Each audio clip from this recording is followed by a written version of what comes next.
നെടുമ്പാശ്ശേരി വിമാനത്താവളത്തിൽ വിമാനം ഇറങ്ങാൻ അനുമതി. കനത്ത മഴയെ തുടർന്ന് താൽക്കാലിക നിയന്ത്രണം ഏർപ്പെടുത്തിയിരുന്നു. കൂടുതൽ വിവരങ്ങളുമായി കൊച്ചിയിൽ നിന്ന് ശബന സിയാൽ ചേരുന്നു. ശബന, എത്രമാത്രം ആശങ്കാജനകമാണ് നെടുമ്പാശ്ശേരി വിമാനത്താവളത്തിന്റെ കാര്യം? അവിടെ തോട് കരകവിഞ്ഞൊഴുകി വിമാനത്താവളത്തിൽ വെള്ളം കയറുന്ന സാഹചര്യമുണ്ടോ? അജിൻ, നേരത്തെ തന്നെ നമ്മൾ റിപ്പോർട്ട് ചെയ്തതുപോലെ 1:15 ഇത്തരത്തിലൊരു നിയന്ത്രണം, വിമാനങ്ങൾ ഇറങ്ങുന്നതിന് നിയന്ത്രണം ഏർപ്പെടുത്തിയിരുന്നു. ഒരു താൽക്കാലിക നിയന്ത്രണമായിരുന്നു എന്ന രീതിയിലുള്ള ഒരു അറിയിപ്പുമാണ് നമുക്ക് സിയാലിൽ നിന്ന് ലഭിച്ചിരുന്നത്. എന്നാൽ പിന്നീട് സിയാൽ MD-യുടെ നേതൃത്വത്തിൽ ഒരു യോഗം ചേരുകയും സ്ഥിതിഗതികൾ വിലയിരുത്തുകയും ചെയ്തു.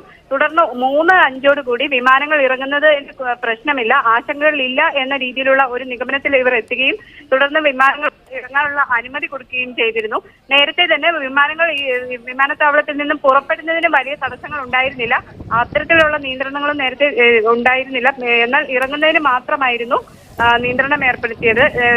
ഇടമലയാർ ഡാം തുറന്നതോട് കൂടിയിട്ട് നെടുമ്പാശ്ശേരി വിമാനത്താവളത്തിന്റെ പരിസര പ്രദേശങ്ങളെല്ലാം തന്നെ വെള്ളത്തിൽ മുങ്ങിയ ഒരു അവസ്ഥയായിരുന്നു. നേരത്തെ നമ്മൾ റിപ്പോർട്ട് ചെയ്തതുപോലെ തന്നെ നെടുമ്പാശ്ശേരി വിമാനത്താവളത്തിന് തൊട്ടു പുറകിലായ തോടുകൾ കവിഞ്ഞൊഴുകുകയും വിമാനത്താവളത്തിന്റെ ഭിത്തികൾ വരെ വെള്ളം എത്തിക്കുന്ന ഒരു അവസ്ഥയുണ്ടായിരുന്നു. എന്നാൽ പിന്നീട് അധികൃതർ യോഗം ചേർന്ന് അത്തരത്തിലൊരു ആശങ്കയ്ക്ക് ഇടയില്ല.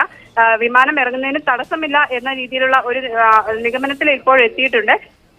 ഇനിയൊരു അറിയിപ്പ് ഉണ്ടാകുന്നത് വരെ നെടുമ്പാശ്ശേരിയിലേക്ക് സർവീസ് നടത്തണ്ട എന്ന് വിമാന കമ്പനികൾക്ക് ഉച്ചയോടെ നിർദ്ദേശം നൽകിയിരുന്നെങ്കിലും ഇപ്പോൾ അത് തിരുത്തിയിട്ടുണ്ട്. എന്നാൽ മസ്കറ്റ് കൊച്ചി വിമാനം തിരുവനന്തപുരത്തേക്ക് എയർ ഇന്ത്യ സർവീസ് നടത്തുന്നത് തിരുവനന്തപുരത്തേക്ക് മാറ്റുകയാണ് ഉണ്ടായത്.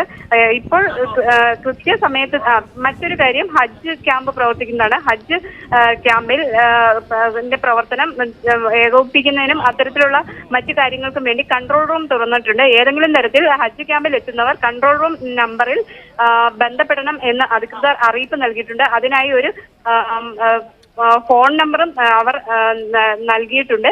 ഇപ്പോൾ വലിയ പ്രശ്നങ്ങളൊന്നും തന്നെ സിയാൽ പരിസരത്ത് ഇല്ല എന്നാണ് നൽകുന്നത്. വിമാനങ്ങളുടെ ഷെഡ്യൂളുകളിൽ മാറ്റമില്ല എന്നാണ് ഇപ്പോൾ നമുക്ക് ലഭിക്കുന്ന വിവരം. കൃത്യ സമയത്ത് തന്നെ വിമാനങ്ങൾ പുറപ്പെടുമെന്നും വേറെ